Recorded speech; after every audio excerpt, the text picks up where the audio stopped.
இங்கே வீடியோ எடுத்துருக்கீங்க central metro Egmore metro rail இருந்து தான் வீடியோ எடுத்துருக்கேன் நான். ஸோ இங்கிருந்து தான் நம்ம அவுட்டர் வெளியே போகணும். வெளியே போயிட்டு அதுக்கப்புறம் நீங்கள் லோக்கல் ட்ரெயின் போகிறதா இருந்தாலும் சரி, தென் அதுக்கப்புறம் நீங்கள் திருநெல்வேலி, தஞ்சாவூர், திருச்சி எங்கே போகிற மாதிரி இருந்தாலும் சரிங்க, இதுலேருந்து தான் நம்ம போக முடியுங்க. ஸோ நான் எங்கே இருக்குன்னு கேட்டிங்கன்னா எக்மோர் மெட்ரோ இருக்கிறேன் நான். ஸோ இங்கேருந்து நான் வெளியே அவுட்டர் தான் போக முடியும். இங்கே பாருங்கள், ஃபுல்லியாக பாருங்கள். ஓகேங்களா? ஸோ நான் வெளியே போயிட்டு என்ன இது டீட்டெயிலுங்கிறத மொத்த டீட்டெயிலுமே நான் சொல்கிறேன் நான். ஏன்னா கிட்டத்தட்ட மெட்ரோ நல்ல பயனுள்ள தகவல் தான். ஏன்னா கிட்டத்தட்ட பார்த்திங்கன்னா மெட்ரோ எந்த அளவுக்கு யூஸ் ஆகுது, சில விஷயங்கள் எல்லாத்துக்குமே பயனுள்ள தகவலாக தான் மெட்ரோ இருக்குது நான் நினைக்கிறேன் நான்.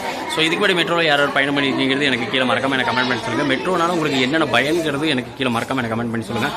ஸோ நீ வருகிற இதில் மெட்ரோவில் பார்த்தீங்கன்னா கோயம்புத்தூர், திருச்சி, தென் அதுக்கப்புறம் எல்லாத்துக்கும் மெட்ரோ பண்ணாங்க. ஸோ அதோட மெட்ரோவில் பயன்கள் என்ன இருக்குங்கிறது எனக்கு கீழே மறக்காமல் எனக்கு கமெண்ட் பண்ணி சொல்லுங்கள்.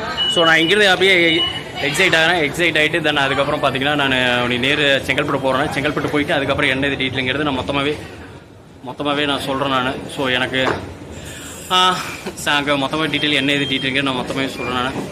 ஸோ மறுபடியும் பார்ப்போம் மக்களே, சரிங்களா? சரி, ஏன்னா எனக்கு அவுட்டில் போயிட்டு எல்லாத்தையுமே நான் சொல்கிறேன் நானுங்க.